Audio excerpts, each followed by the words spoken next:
quick little disclaimer before you film this video is your homie, your only. It's gonna be loud, so I'm sorry. Just like last Oh My K-Drama, but this time you're gonna hear gunshots, so.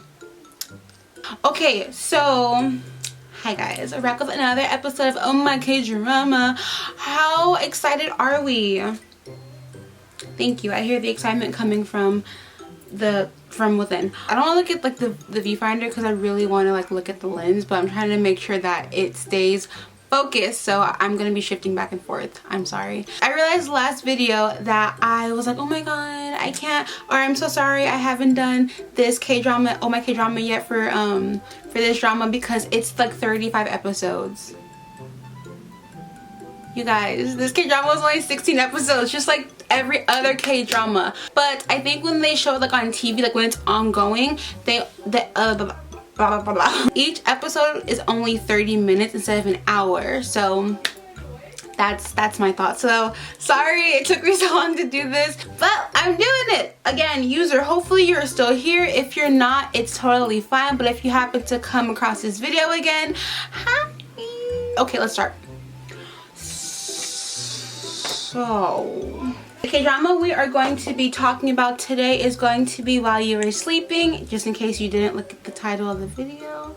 While You Were Sleeping is a lovely drama about a group of friends. I'm just kidding. Quick synopsis according to Google. This drama is about a young woman who has visions through her dreams of terrible things that will happen to people that she don't know, and sadly she cannot stop these things from happening. As we all know, it's not just her that has those dreams, it's it's her love interest as well, and it's also my love interest, the police officer. Oh yeah, I have to introduce the characters to you guys. So I'm not going to be talking about like all of the characters. I'm not going to give all the characters names because that would be a lot of nicknames I have to make up, and I don't feel like doing that, so I'm not going to do it. We're going to be talking about the main characters today. Obviously it's Byeeee. Sorry, the pronunciation is bad on this one. But the main lady is going to be Suzy. We all know and love her. She is so pretty. I love her. But instead of calling her by her name in the drama, her nickname is going to be Byeeee. She reminds me of like a cute like little deer.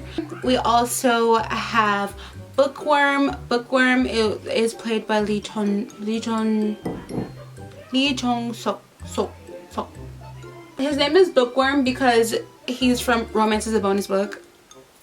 Which, if you guys want me to do a K-drama, Oh My K-Drama regarding that drama, please let me know. We also have the villain of the show, or of the drama.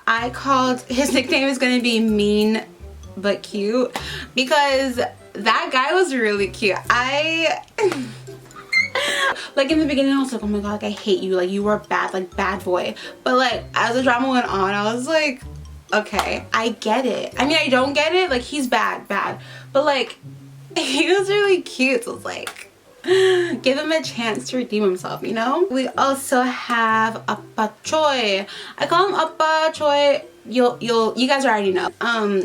We have Funny Man, which is like the other prosecutor, and then we also have Brownie. Brownie is my boyfriend. He was in the drama One Spring Night, which if you haven't seen that drama, it's gonna be up here. Go watch it if you want. I'm gonna try like something a little bit different this Oh My K-drama. I'm gonna talk about like what it was about actually, not just like the things I like and didn't like, to see if that's a little bit better. Again, we'll see. So in the beginning or the start of the K-drama, you see Byeeee, well, she's dreaming, or she has like a vision of her and Bookworm hugging, but at the time she didn't know who Bookworm was. She was like, who is this really handsome, cute, tall man that's giving me a hug while it's snowing, and why do I have a gash on my head, you know? While she was having those dreams, when she wakes up, she would write down what the dream was about and put it on like a little post-it note and put it on her window. I guess to kind of keep track of like the dreams. And then her oma woke her up and was like, girl, like, get up, it's time to get from out the shadows. So she realized that there was new neighbors moving in, so she looked out her window and she saw two brothers. One was of course Bookworm and the other one was his brother. I don't want to give him a name, I'm sorry.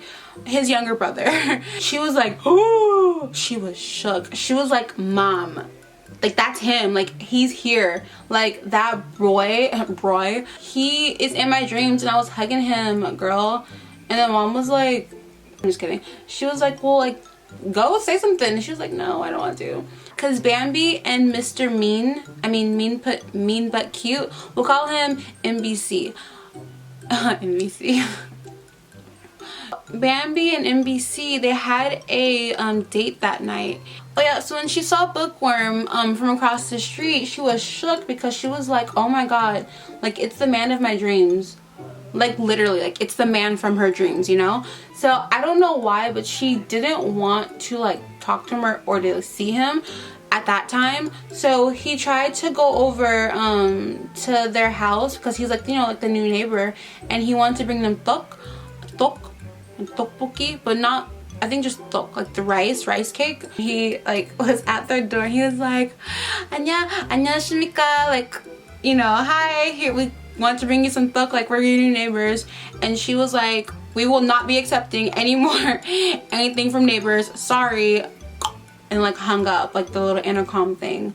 I think she had, I'm vaguely remembering, but I believe she had a dream about her mom passing away, because her mom was the only thing that she had, basically. Ooh, fly away. Her mom is the only thing that she had because her father passed away. Her father was a bus driver, and he sadly passed away due to a bombing accident, I think. So he passed away, and that like kind of haunted her, because I think that's also one of the reasons why she didn't really tell people about her dreams or her visions, is because when she would see someone pass away, when she would try to stop it or prevent it, they wouldn't believe her, obviously, and they would continue to do whatever it was that would get them killed.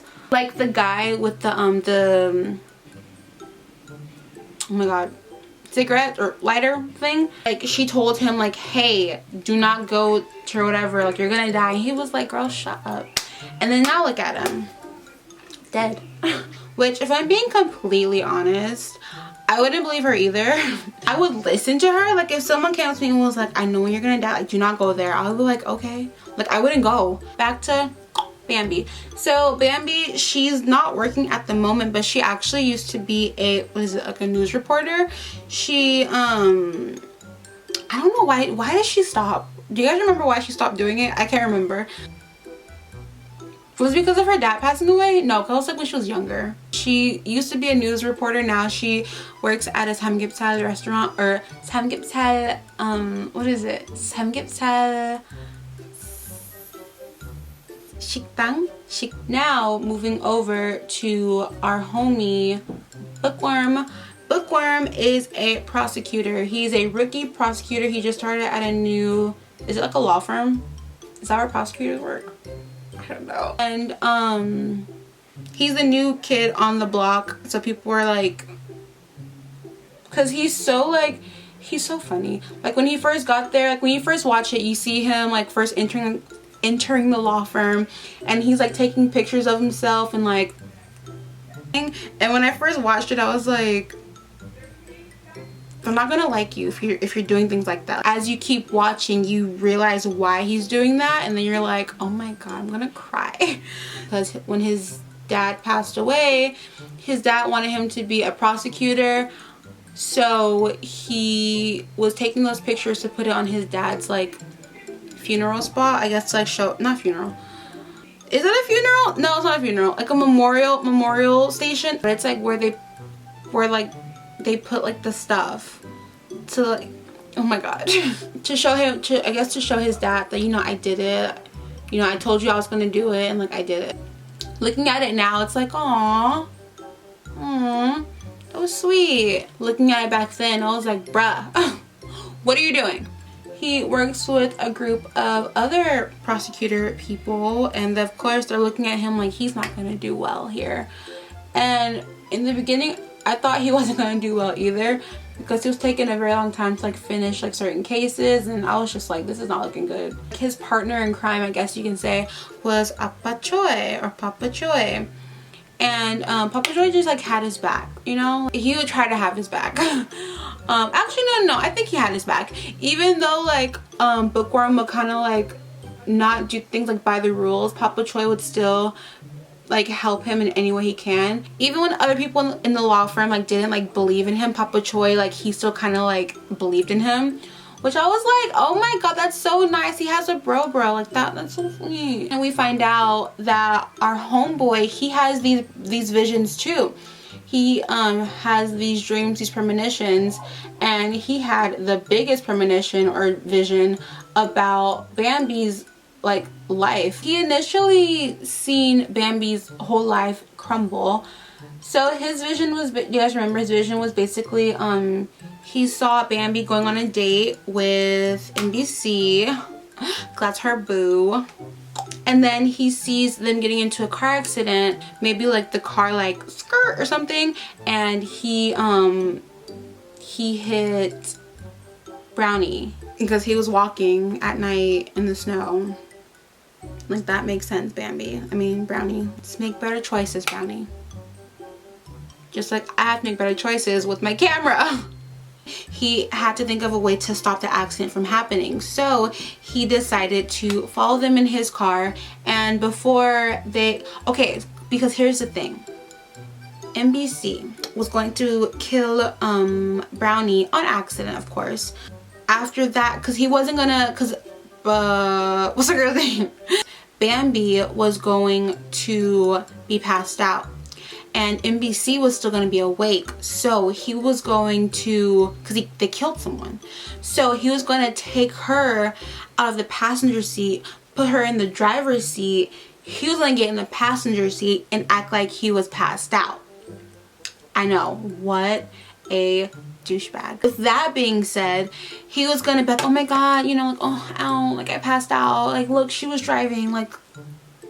And then homegirl was going to be in a coma for a very long time, as we remember, resulting in her mom having to work very hard to pay her bills, her hospital bills. Then that resulted in Oma dying from exhaustion. Bambi wakes up. Bambi's like, Odi Oma, like where's my mom? And they're like, girl, you should have woke up earlier. She feels guilty. She felt hopeless. Went up to the top of the hospital building, jumps off, commits suicide. Boom. Because Bookworm sees all this, he's like, no.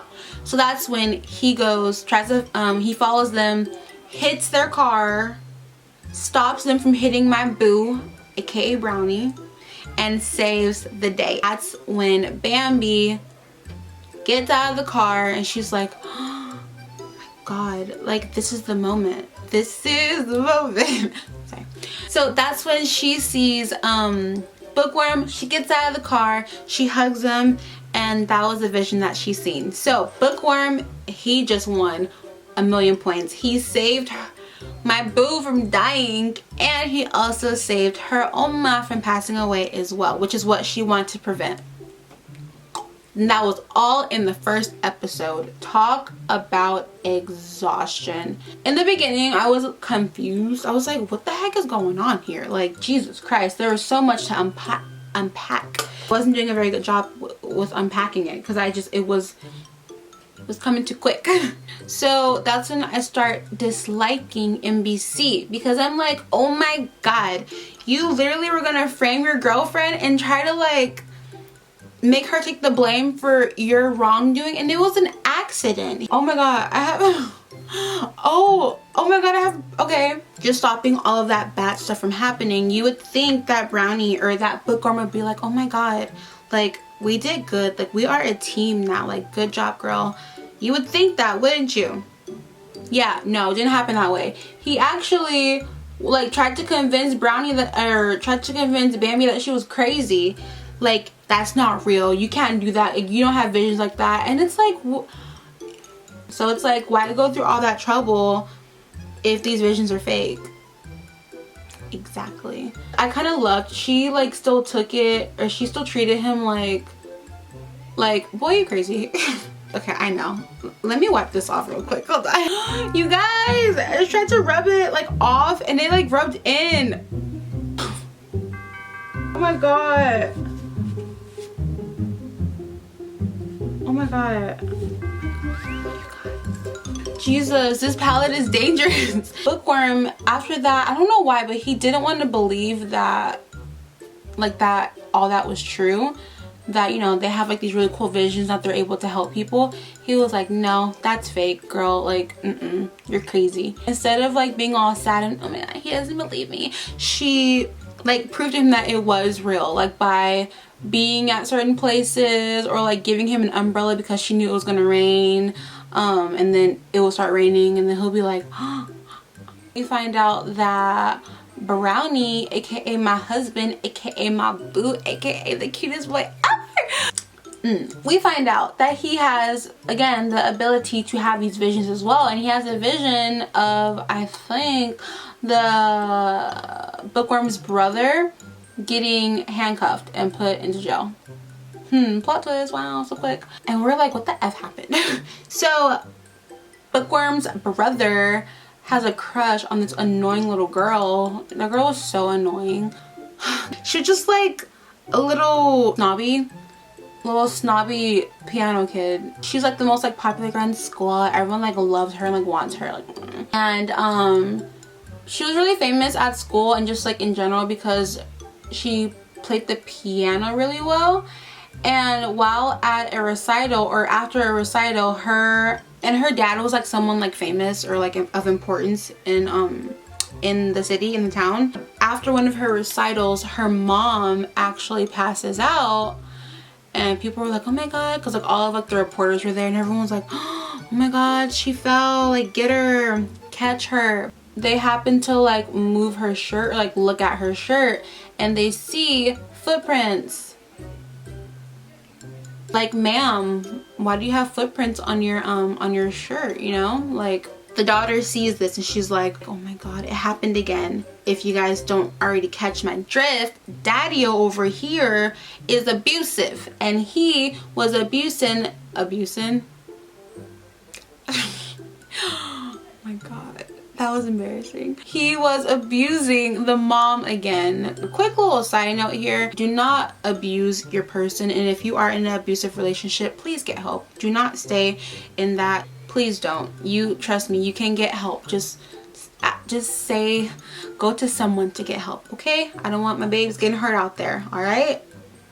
In no way am I condoning like abusive partners. I'm just like, if Monster over here, that's what I'm gonna call him because he's a monster. If Monster over here is trying to abuse his wife and he wants to get away with it, why wouldn't you tell her to change her shirt? You know? Like, oh, no one's gonna find out. Joke's on you, someone found out, my good sir. She passes out, the whole world is shook. I think they pressed charges against him. This is why I don't like tell the stories like from episode to episode, because I always forget like what happens. Long story short, they were able to like fix everything, and then the dad was able to get some time in prison. I think I am probably wrong, I'm sorry. But the one thing that stuck with me within this drama was the very last case. Remember the serial killer? Okay, do you remember the boy, the Bookworm's younger brother's friend? Are you staying with me? Thank you. Remember his dad committed suicide in prison? Okay. Also, do you remember that his dad was accused of being the serial killer? Yes. But then we realized that it actually wasn't him. It was some lady, it was some chick who, by the way, looked very scary, and I don't know why. I was like watching that episode, and I was laying in my bed and I was so scared. Like she looked scary to me, and I don't know why. It was just like something about her like creeped me out, and I was like, ooh, she's a good actress, because I am scared. Do you remember that? Remember, like, what episode was that? Episode 15? 14 or 15, one of those. But like when that case was happening, ooh, that got me sucked in. Papa Cho was the brother of the army military person that went rogue, that went AWOL. That was his brother, that was his younger brother, okay? And Papa Cho felt responsible for Bookworm's dad dying and Bambi's dad dying, right? So that's when he took Bookworm under his wing and has been keeping like a watchful eye on them, you know, right? Following? Okay. So the case was reopened for whatever reason. I can't remember why, but the case was reopened and she got word of it. So she came back and was like, no, we're not doing this. I've been away all this time. We're not going to reopen that case. So when that part happened, when the lady came back, the actual serial killer came back, she told NBC, like, I want you to make this go away again. Like, make sure, like, I don't care what you have to do, but like make this like go away, my good sir. And he was like, remember, he fabricated the evidence, so he knows that he did wrong, but I guess he didn't know who the true serial killer was. I want to say he really thought it was the guy. Maybe he didn't. I can't remember. I remember him like freaking out when she came back and was like make all this go away. Like, I've been living like my normal life. I don't want to go to prison. I don't want to go to jail. And he was so shook. Like, kind of at that moment, I felt a little bit bad for him because I was like, what is he gonna do? I know it looks crazy, don't worry. At this time he wasn't really gonna be able to like fix his mess, and he was just like, he had to go outside, he had to spin around a few times to like figure out like what he was gonna do. I don't know why they wanted to kill the girl, Bambi. I don't really get that part, but what I do know is that he called Bambi over, I guess like to give her like some information regarding like her story, because she was a reporter again. She went there to his office and he drugged her, and then homegirl, killer, little scary lady, she was there, and they carried her up to the rooftop, or presumably they were going to kill her. That part was so annoying. I was like, did they have reason to not believe him or to suspect him? Bambi over here was just way too like trusting of him. Like, I would not, my battery's gonna die, okay. I would not have trusted him like at all. Like, I would not, I'm like a superhero right now. If I was Bambi, I wouldn't trust him the minute I knew he was going to, what is it called? Frame me. Yeah, no. I just thought about that. Yeah, if I was Bambi and freaking I knew that he was trying to freaking frame me for murder, first of all, I wouldn't even be over there. I would send like another reporter over there to get the information for me. I would not. She drank his tea, passed out, and then they took her up to the rooftop of the building, which is where Bambi had a vision that she was going to die, which is why her mom did not want her to be a news reporter again, because she that vision. They both like needed each other, you know. Like, Bambi needed her mom because her dad passed away, and Oma needed Bambi because her husband passed away. So the mom was like, girl, if you had a vision that you were gonna die, like why are you trying to go back? But, you know, Bambi, I want to help people. Basically, everything from her vision was happening. She was going back up on top of the roof, like being carried. She was passed out. She was laying in the rain, probably getting hypothermia. And when I was watching it, I was like, girl, it's not looking too good for you in these streets. But of course, because she has amazing people on her side, they were having like the same visions that she was having. They have them like from different angles, I guess you can say. They didn't really show like what happened, as you remember. They didn't really show like what actually happened on top of that, what is it called? Roof, Why can't I remember the word roof today? So they didn't like really show what happened, but they did show Brownie getting up there, and NBC is like carrying her like down like the stairs, like, you know, oh my god, wow, yeah, the real serial killer, she was here, oh, but you know, oh my god, I'm trying to help her. Like, he was playing the part good. He is a good actor, like in general and in the drama, because he was just lying through his little teeth. But as you remember, like, that case was of importance because it was an older case, right? Which is what the killer and also NBC did not want to happen. NBC carried Bambi down, you know. In his mind he thought like she died, so he was like, yes, like, we're in the clear, guys.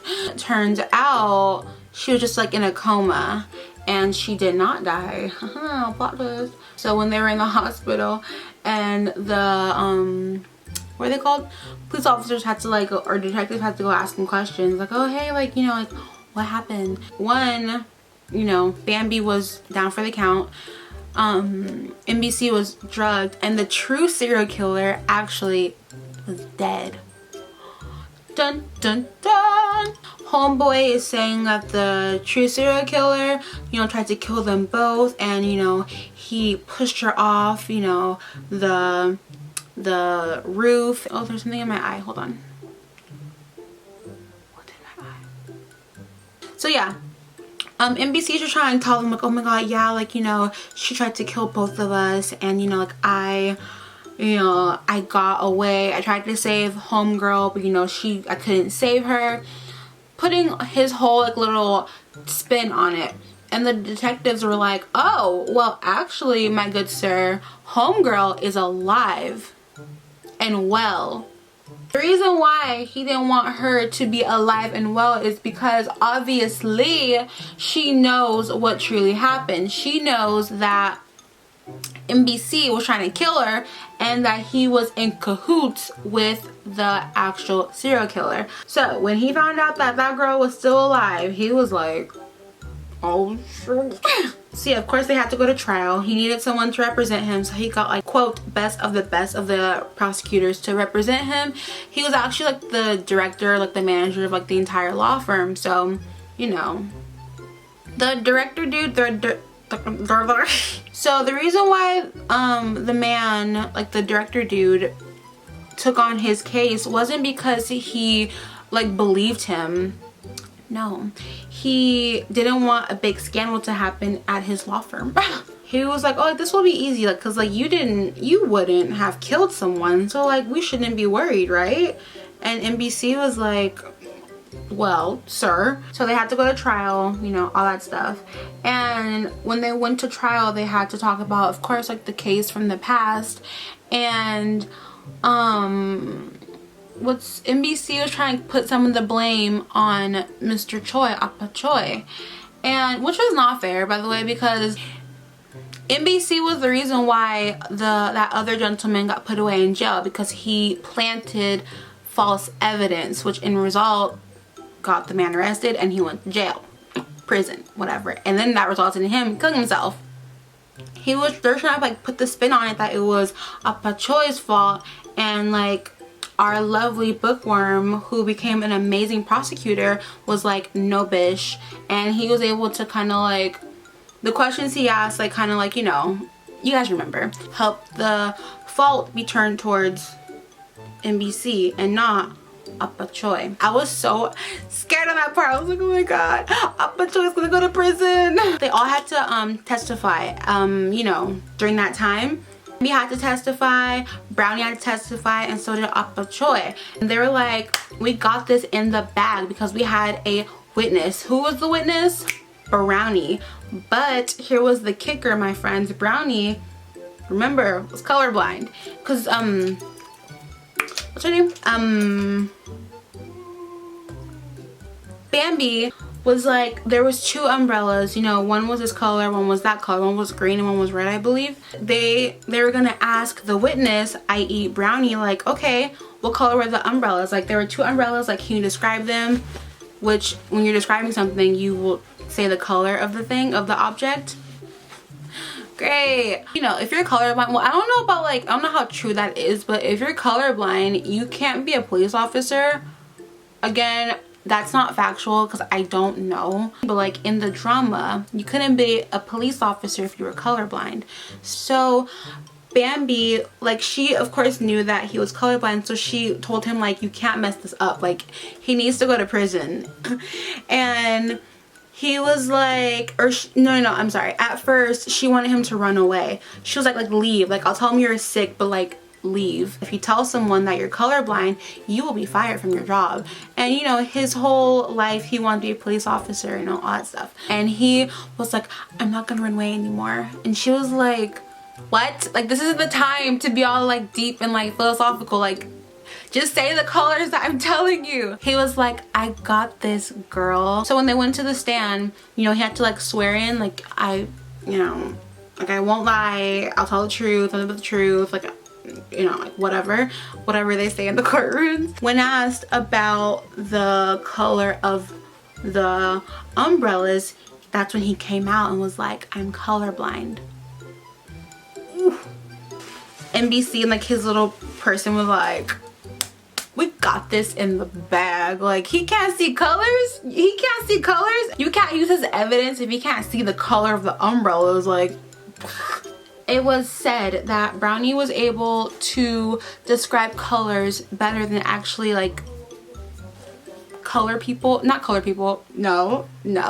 can see color. So he was able to describe like, oh, like that umbrella is like a slightly different hue from this umbrella, and it was correct. So they're actually able to use his statement, like his statement was credible basically, which helped them win the case. So they won the case, they're all happy. Oh my god, yeah. No, it wasn't after the case. It was before that happened. Appa Choi was talking to NBC and he was like telling him like, bruh, like you might want to like just give it up, like just turn yourself in, it's over. NBC was like, he didn't want to own up to the fact that he did wrong. I don't remember like what happened, but what I do remember is that they were in the parking lot of the law firm, and while Appa Choi was telling NBC like, you know, give yourself up, do better, you remind me of my younger brother, you know, whatever. NBC was like, no, and he stormed off. Appa Choi was standing there, he was just like, oh my god. He kept on looking around, he kept on looking up, and like when a leaf fell, he was like, oh, it's time already, or like I thought I had more time, something like that. And then all of a sudden NBC rushes in and kills, he runs him over with his car. He runs over Appa Choi with his car. When that happened, I was crying. I was so sad. That part was so sad. Then of course Bookworm came out and, you know, was running to Appa Choi like, oh my god, you know, trying to hug him and we're gonna get help and blah blah. Appa Choi was like we knew this was gonna happen, like, you know, tell me what you told me like in my dream, like say what you're gonna tell me. And I was just like, oh, I was like, I can't do this right now. Honestly, hold on, so that part was sad, but I feel like Appa Choi took so long to die, which, I mean, not saying I want him to like go quick, but I just feel like that scene was, it was a really long scene of him like laying on the floor like bleeding out, and I'm like, you're telling me that no one was able to like help him?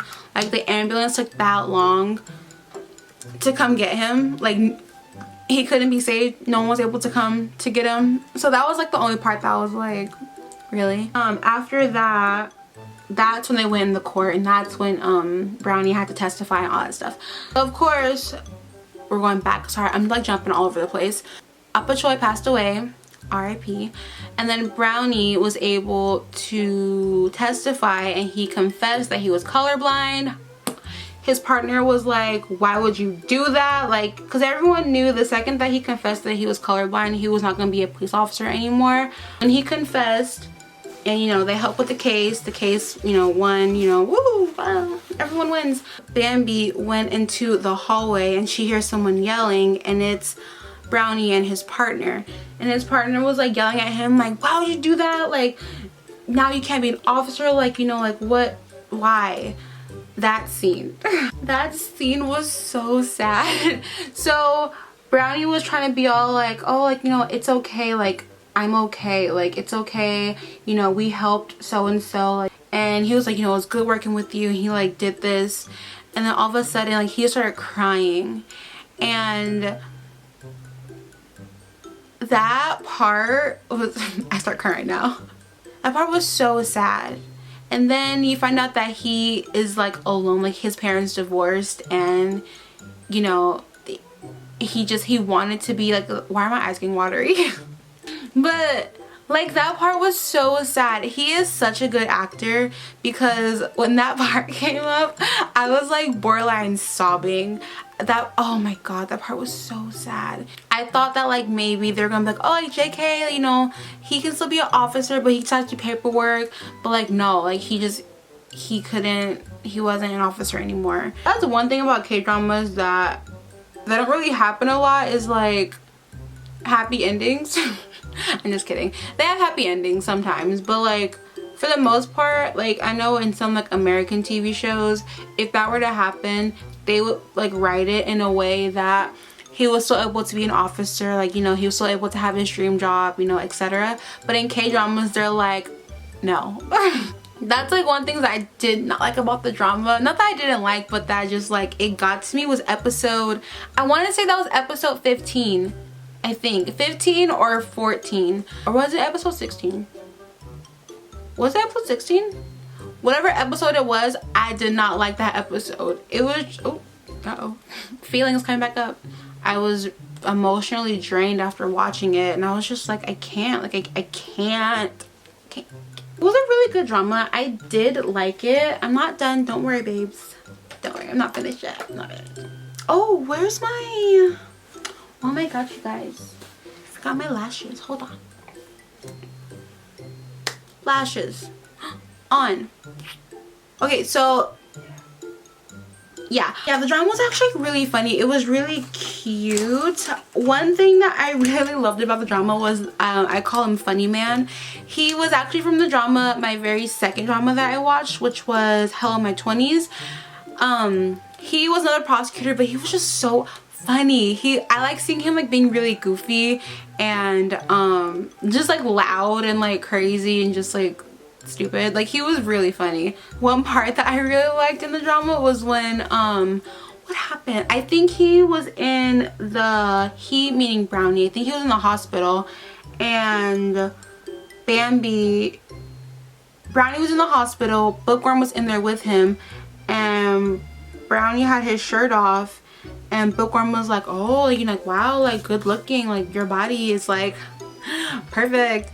Bambi busts in like, oh my god, or like, hey, and then what's his name, Bookworm tried to like cover up like Brownie's body, his amazing six-pack abs. Another part that was like funny is when the mom tried to have like a competition between like the two guys, or the two men. Like they would do certain things. She'll have like a little like tab or like a little pad, like, oh, Brownie 1, Bookworm like 0. Oh, that was really funny too. See, just like things like that, like even though the drama had like its like serious moments, I liked that it also had comedic relief, just to kind of like balance everything out. Because like sometimes I notice with K-dramas, they can get so intense, like they can get so dark, and but I think they handle it really well by adding that little like small comedic relief. They were in the car, they meaning Bambi and Bookworm wanted to give Bookworm wanted to give Bambi a kiss, and we like tried to like reach in, his seatbelt got caught. Oh, that was embarrassing. I started screaming, not because of like, oh my god, they kissed, but because of like embarrassment. There weren't Tati, there weren't a lot of parts that I didn't like about the drama. I liked pretty much all of it. I think the only thing that I was kind of like about was the romance aspect, but I get it, like it wasn't meant to be like a very like mushy gushy like romance or drama. Whoa, okay you guys, that was the end of the video. Again, it was a really good drama. I liked it a lot. Hopefully you guys enjoyed this video. I did film it like a different way in regards to me explaining it. Hopefully it made some sort of sense to you. If it didn't, I'm sorry. To the amazing user that requested this drama, hopefully you liked it. If you didn't, I'm really sorry. If there is a drama that you guys want me to talk about, I promise you I'll do it on time this time. And just leave me a comment down below or message me on Instagram or TikTok, whatever you want, and ask me to review a drama and I will do that for you. If you guys enjoyed this video, make sure you guys give me a thumbs up, comment down below telling me hi, what's up, and telling me again which drama should I talk about, okay? Okay, I will see you guys oh yeah, don't forget to subscribe. I probably should like say that, Tati. If you guys are not subscribed, make sure you guys hit that subscribe button so you can know whenever I post another Oh My K-drama video. Because don't you guys want to know that, right? Don't you? Yes, I will see you guys later. Don't forget, oh my god, I haven't said that in so long. Don't forget, I love you. Oh my god, I haven't said that in so long. You guys, it's fine. It's when I first started YouTube.